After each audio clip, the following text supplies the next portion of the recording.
Welcome to the Jurassic Park-Cast, the Jurassic Park podcast where we talk about Michael Crichton's 1990 novel Jurassic Park, and also not that too. My name's Ryan Rogers and I'm a big dumb Jurassic Park fan. In this quick episode, I will be excerpting from episode 31, Stegosaur, looking more closely at the Sick Stegosaurus. Can you recall what it was that made the Stegosaur sick? Or can you recall what it was in the movie that made the triceratops sick? That doesn't seem like a mystery that got solved, but fear not, we're going to get to the bottom of it in this episode. In this chapter, Stegosaur, Crichton writes, the mystery of the Sick Stegosaur. In the novel and the film, we get a terrific mystery that activates Ellie Sattler as a real pro and a heroine in Jurassic Park, but the resolution is sort of forgotten. We can all recall that there was some mystery about the Triceratops in the film, or the Stegosaurus in the novel. Why was it falling ill? But was that ever resolved?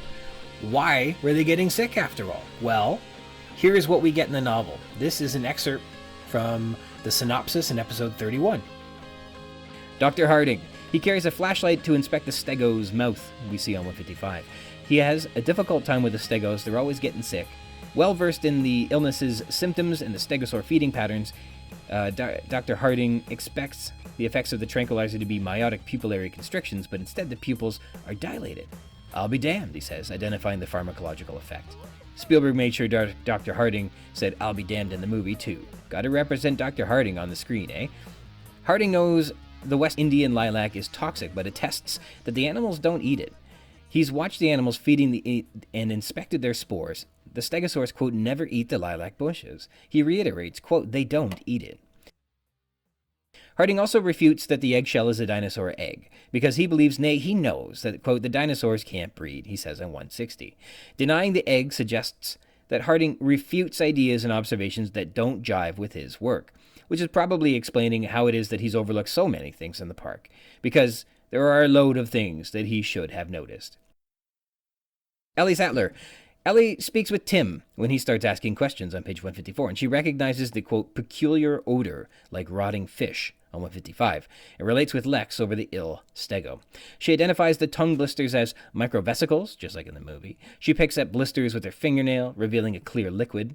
She sets her mind to diagnosing what's causing the stegosaur illness. Their constant foraging precludes the source of illness from their diet, she hypothesizes. She calls the illness, quote, poisoning on 155, that they'd constantly be sick if they were eating a toxic plant, she surmises. She spots that the pupils are dilated, not constricted as would be expected from the tranquilizer, a pharmacological effect. Sattler identifies the toxic West Indian lilac bushes and suspects it may be the poisonous culprit on 156. Sattler reveals all the stegosaur symptoms are consistent with meliotoxicity, stupor, blistering of the mucous membranes, and pupillary dilation, but the plants show no sign of being eaten. Quote, none at all, on page 156. Sattler walks further into the field to investigate. She wonders if the berries, though terribly bitter, could be what the stegosaurs are eating. What with the plants showing no signs of being eaten, though? Why would the stegos eat them? She misidentifies the gizzard stones as weathered rocks from the surf on page 157, but realizes what they are while talking to Grant. Let's talk about these sick stegos. The stegos are sick. They're getting routinely poisoned by something, probably a toxic plant, but instead of just getting rid of the toxic plant and seeing if it has an effect on their health, they rather inspect all the bushes and dig through the diarrhea and watch them eat. Whether you can observe that they're eating the toxic berries or not, wouldn't the very first thing you obviously do be take away the toxic plants? Before digging through the crap and scanning the monitors for what they're eating all day, remember they're constant foragers, they never stop eating, you'd have to watch them around the clock to identify what it is they're eating. Also, I think traces of these toxic berries would reveal themselves in the dinosaur droppings, right?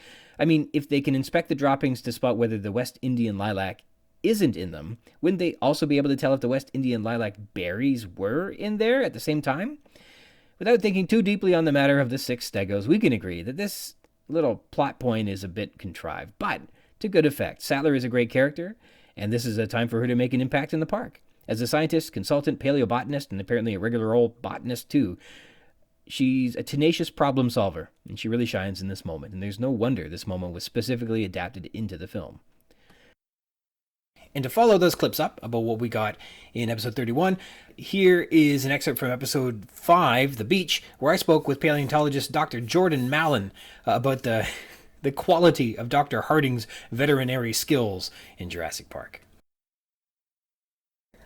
Well, I have a dinosaur professional, a specialist. I have a case to be made. Do you remember Dr. Harding, the veterinarian? I do, yeah. He's a lasting character in the book. He kind of gets introduced midway, but he survives to the end. He has heroic moments. He gets to help Sattler, I think, escape velociraptors on the roof of the visitor center. He's the one administering medications to Ian Malcolm. And he has no first name. But I have a case to make that he may not be a very good veterinarian. And so, case one, the stegosaurs are getting poisoned, and there is the toxic West Indian Lilac plants that are in the habitat. I would think, before you diagnosed anything, there's these toxic plants and you have a poisoned animal, step one would be, before you dig through any dung, to just remove the plants. Straight off the island, because you've got a bunch of dumb herbivores that you just don't need toxic plants for them to even try to eat. So that was step one. Two, he does dig through the dung and ignores the traces of the toxic West Indian Lilac berries, which were, I guess, confirmed to be causing the illness, because he was only looking for the toxic West Indian Lilac shrubbery. Three, he has no record of what quantity of tranquilizers you use to dose the tyrannosaur, which seems like that should be something you would have figured out, at least along the way. I'll give him the benefit of the doubt on that one, given that dinosaurs in the story are relatively new. So yes. I don't know. Did he write the book on veterinary treatment of dinosaurs yet? I don't know. he certainly intended to. That's right. That's one of the points. But I think most indicting is there are multiple species all over the island that are breeding. They're mating, they're nesting, they're raising young that are undocumented, and he never noticed. And he doesn't believe it. When they find the eggshell, he goes, "That can't be a dinosaur egg." He literally, convincingly, wholeheartedly does not believe that they could be breeding. So that raises a couple questions. Maybe this guy is not a great veterinarian. So maybe we could role play a little bit, and you can tell me what, as a specialist, you think. Say a male, perhaps a velociraptor, spontaneously one day changes gender in the wild per the frog DNA explanation, and this dude finds himself in a harem of ladies. He's suddenly the last man on Earth, so to speak. What signs that there's a male amongst the females might a veterinarian who's observing these animals, if not in the wild, at least on monitors, begin to notice, in your opinion? What are the signs that he would look for that would suggest that there's a male in the wild? Oh boy, that's a good question. Well, I'll start by adding one more. It always struck me watching the movie too, because he's in the movie. And, yep. You know, he's trying to figure out why it's the triceratops that's sick in the movie, and he can't figure it out. And in comes a paleobotanist who figures out. Well, I don't know in the movie if we actually I don't think that plot is finished. What yes. sort of happens, but presumably it's the paleobotanist who comes in, saves the day, and figures out the issue. And you're left wondering, like, how bad must this veterinarian be? Yeah. That he can't even do his own job, that someone who isn't even trained in his field, who works on fossil plants, can come and solve this riddle. I thought that was kind of goofy. That was unfortunate, yes. It speaks to your point, absolutely, yeah. But getting back to your question, what behaviorally signs might... Behaviorally, oh boy. Well, of course, that presumes we know how velociraptors behave, which we really don't know. But, you know, display behavior. You know, if we're looking at the animals, if we're able to witness them, signs of display behaviors would certainly. I mean, very often, you know, if we look at male or female birds, very often the males and females look differently. So presumably, if there was a male introduced in the population, it might look a little bit different from the female. Who knows with frog DNA, that kind of bums up the whole story. But, you know, dinosaurs, certainly Velociraptor, we know had feathers. In fact, it had probably display feathers coming off of its arms. We haven't found the feathers themselves, but we certainly found the quill knobs that suggest that they had these types of feathers that may have been used for something like sexual display. So, sexual display, form of dancing or something like that. It might be something we might look for. That strikes me as fairly obvious. Maybe they had special scent glands we don't know about. Okay. Who knows if humans would be able to pick up on that, but maybe the vet might notice there's a new musk in the air that I don't recognize, and that might turn off a trigger as well. With birds, we see the males doing all kinds of extraordinary things, with feathers, but also dancing. That famous episode of the Dinosaurs by Jim Henson's group, where it was just all about the mating dance, the world's youngest profession, they called it. I think there would be something behavioral that would suggest that there's a male that's looking at... Yeah, and you suggested one earlier too, just nesting behaviors, right?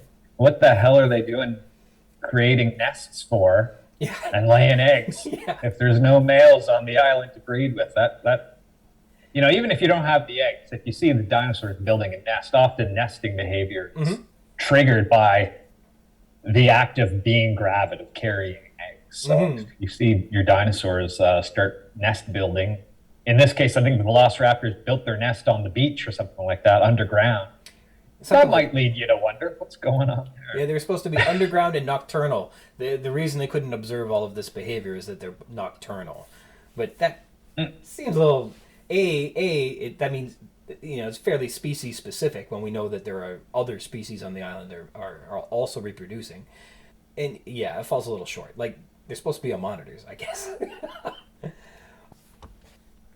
And the females, I think, if you had two males all of a sudden, and you had a variety of impregnated females or nesting females, or even juveniles, you'd think that with multiple males, there could be different behaviors that would perhaps manifest themselves in terms of... well, and of course you got, potentially mating competitioning happening, right? If you've got more than one male, there'd be plenty of females around. There wouldn't be much of competition, but I suppose if you had a certain threshold of males, you might see competition between the males for those females, which can, we certainly think there was some research that came out recently by a good friend of mine, Caleb Brown, at the Tyrrell Museum that showed that tyrannosaurs were biting one another's faces on a regular basis, and we don't know why they did that, but competition for mates would potentially be a good explanation for that. Yeah.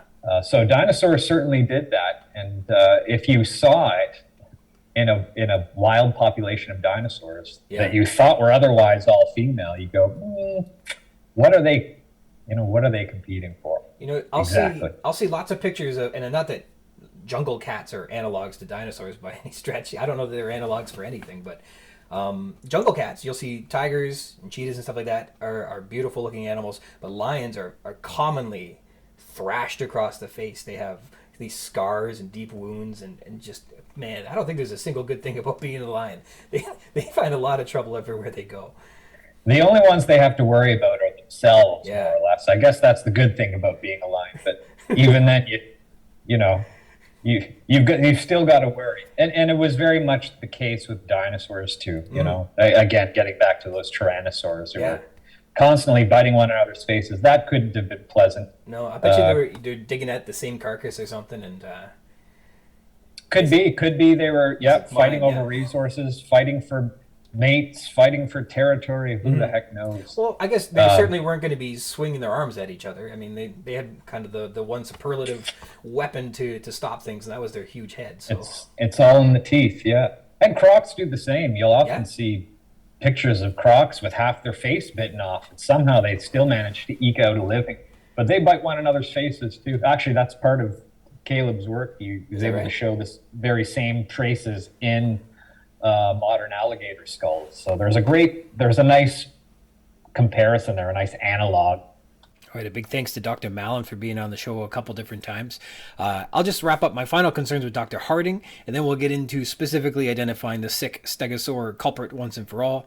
In the novel, Dr. Ian Malcolm suffers a life-threatening injury to his leg, an injury which degenerates into sepsis, and he is indirectly said to have died as a result. First by Muldoon, who shakes his head indicating that, quote, Malcolm didn't make it, and also when the epilogue tells us that the Costa Rican government wasn't permitting the burial of Hammond or Malcolm. We're told in the final moments of the book. Once injured, Malcolm is attended to by Sattler and Harding. Harding being a trained veterinarian and, as mob films would tell us or have us believe, he is therefore a capable doctor one can turn to when you cannot get to a reliable hospital because of the cops. Given some assumptions, I think we can agree on these things. 1, Harding is a vet who was caring for the animals at Jurassic Park. That's true. 2, he had an operating theater where they'd attempted to remove the poison sacs from the Dilophosaurs. It should be venom, not poison, but oh well. In this theater is most likely on Isla Nublar. This is a statement from the book. 3, there is a supply of medical supplies, including morphine, which must be available for medical purposes. It's not there for cloning purposes, right? Because we know that Harding is administering morphine to Malcolm in the book. And finally, Nedry's sabotage was around 7 p.m., and Malcolm was retrieved from the park shortly thereafter, but conclusively before 9:30 p.m., when, quote, the lights came back on, waking up Grant, who was snoozing in the utility shed. So he might have been picked up, if you read into the book really closely, around 8 p.m., something like that. So, if Malcolm were so injured and Harding is a medically trained doctor who must have some facility somewhere to care for injured and sick animals, why wasn't Malcolm taken there, stitched up, disinfected, and properly cared for? Recall the dinosaurs are all tremendously cared for, instead of just left to rot on a bed in the lodge with nothing but pain management strategies. Recall the power was back on in short order, albeit unbeknownst to all they were only running on auxiliary power, and that became a problem later, but Muldoon and Harding were out retrieving escaped animals and repairing fences shortly after the storm. So they had power again. So I don't know. This is just occurring to me as problematic. I've always suspected that Harding was sort of a lousy veterinarian who should, have noticed animals were breeding, or were males, or were swallowing gastroliths and the West Indian Lilac berries, but to think that he had a clean, medical-grade facility on island, and that he didn't take Malcolm there, that's just not a good look, right? But you tell me, maybe I've misread the situation. But moving past Harding and our problems with him, let's wrap up the Sick Stegosaur Mystery. Here's an excerpt from the novel on page 157 as they crack the case of the Sick Stegosaurs. Finding anything? Grant said, coming up to join her. Ellie sighed. Just rocks, she said. We must be near the beach because all these rocks are smooth, and they're in funny little piles. Funny little piles, Grant said. All over. There's one pile right there, she pointed. As soon as she did, she realized what she was looking at. The rocks were worn, but it had nothing to do with the ocean. These rocks were heaped in small piles, almost as if they had been thrown down that way. They were piles of gizzard stones. Gizzard stones, Grant said. Yes, I think so, yes. They swallowed these stones, and after a few weeks the stones are worn smooth, so they regurgitate them, leaving this little pile, and swallow fresh stones. And when they do, they swallow berries as well, and get sick. I'll be damned, Grant said. I'm sure you're right. So, Harding said they were watching the videos. It didn't look like the stegosaurs were eating the lilac berries. And the lilac berries are bitter. The dinosaurs wouldn't eat them, but they were still somehow ingesting them. At some point, they were investigating the feces and were not finding traces of the berries. That doesn't make any sense. Because if they were swallowing the berries as they were swallowing the stones to serve as gastroliths, the berries would be in their scat. They just would be, but they didn't find them there. Or Harding didn't find them there. Once again, Harding isn't a great veterinarian, nonetheless. So that is conclusively how and why the stegosaurs and probably the triceratops were getting sick. They were eating the berries. Tremendous thank you to my special guest from episode 5, Dr. Jordan Mallon, for joining the show more than once. He was terrific, has been terrific, he is terrific. And thank you for tuning in. If you're enjoying these videos, I hope you like and follow along. There's a lot more to come, of course. And thank you dearly for tuning into the Jurassic Park-Cast, the Jurassic Park podcast, where we talk about Michael Crichton's 1990 novel Jurassic Park. Until next time. Sacrifice to the inhuman creature. Darkness spreads across the land. 1,000 years unending torment. Feel your hatred take command.